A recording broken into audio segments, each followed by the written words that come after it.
When Karoline Leavitt received the email inviting her to appear on Jimmy Kimmel Live, she recognized it immediately for what it was, a setup. The invitation was bare, no frills, no charm, just the kind of calculated outreach that told her this wasn't curiosity, it was a trap.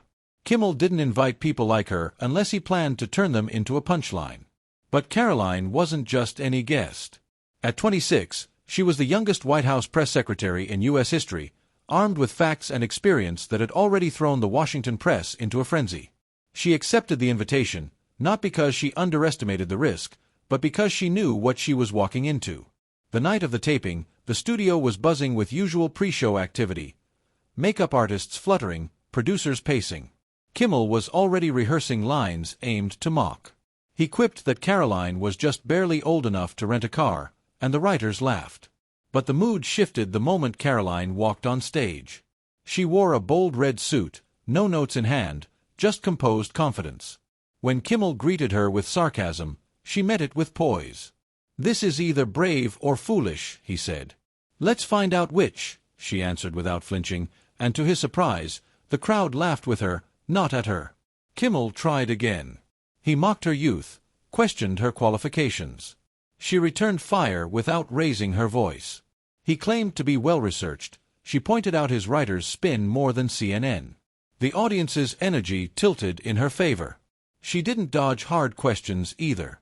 On January 6th, she didn't defend the violence. She defended the principle of justice, calling out the selective footage aired by media outlets and challenging the idea of trial by headline. Her words sliced quietly, but effectively. She challenged Kimmel's format directly, saying he was acting as prosecutor but hiding behind comedy. As Kimmel shifted uncomfortably, he tried to regain control with humor. She shut that down too. When he joked that her defense of Trump must come from some kind of blind loyalty, she explained calmly that the bigger danger was selective facts, narratives that get parroted because they serve a side. She challenged him again. If Trump deserves censorship for misinformation, what about late-night hosts who get things wrong? Shouldn't they be pulled off the air too? Kimmel, now noticeably rattled, tried to return to safer territory. He joked about her intensity. She replied that being intense was necessary when facts get drowned out by entertainment. When he questioned if she wrote her own tweets, she delivered another quiet blow. "I don't need a writing team to tell the truth." Then came the moment she'd been building toward. She leaned in, quieter, more deliberate. "You don't do comedy anymore, Jimmy. You do damage control with a punchline." The studio froze. Then the applause started, hesitant, scattered, then growing. Jimmy didn't have a response. He looked stunned, outmaneuvered on his own stage. From there, it was just cleanup. Jimmy attempted to shift to climate change. She answered honestly and turned it back on him. When he asked if she was always this serious, she answered that seriousness was required when the truth is constantly reduced to punchlines. She wasn't angry. She wasn't performing.